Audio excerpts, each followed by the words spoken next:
Hello my friends. My goodness, it has been a very long time. It's funny, I only really ever feel inspired to create these videos when I'm out and about in nature. So I'm finally back at the beach, only the second time in 2020, which makes me sad, but I also realize how fortunate I am that it's even been 2 times. So let's just say I am very happy to be here. Give you a quick look how beautiful this place is.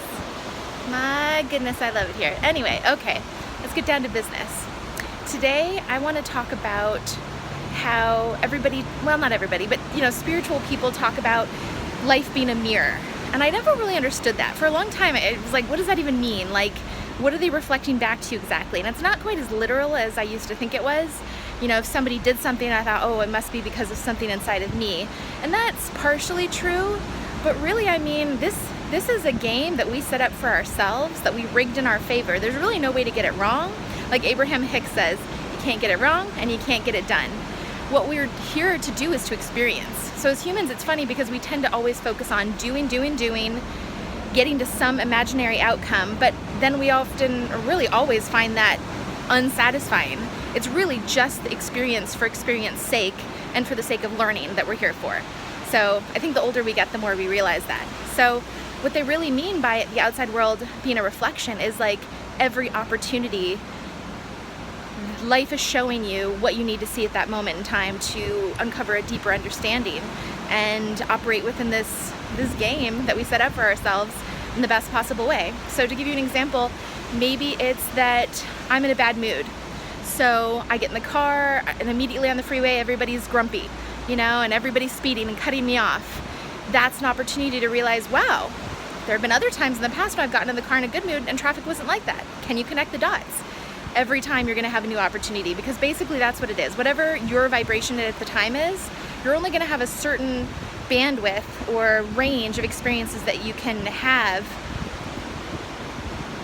at that time, at least emotionally. So if you're in a really bad mood, it's pretty impossible to then have a euphoric experience.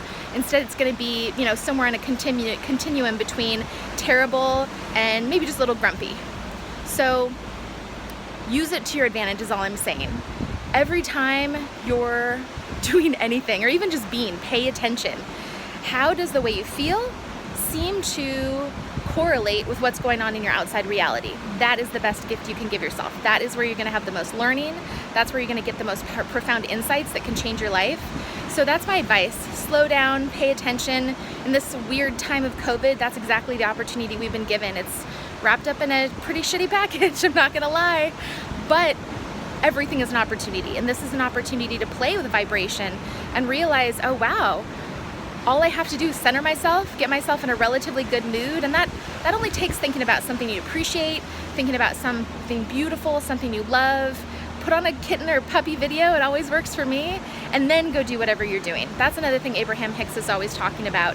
It's not so much about the doing, it's about the state of being that you're in when you're doing it. So just take that extra moment in life to think about, how am I feeling? Can I ratchet it up a bit? I even ask, my guides, the universe, higher self, please help me raise my vibration. And I always feel better. And then I go and do what I'm gonna do. And it's gonna be that much faster, easier, and enjoyable, because you are putting yourself in the best possible position to enjoy that experience. The experience will be there regardless. Life always will give you that. But how you get to experience it, that's actually up to you. So play with it, And if you have any questions, write me in the comments and I'd be happy to help. I love you. Bye.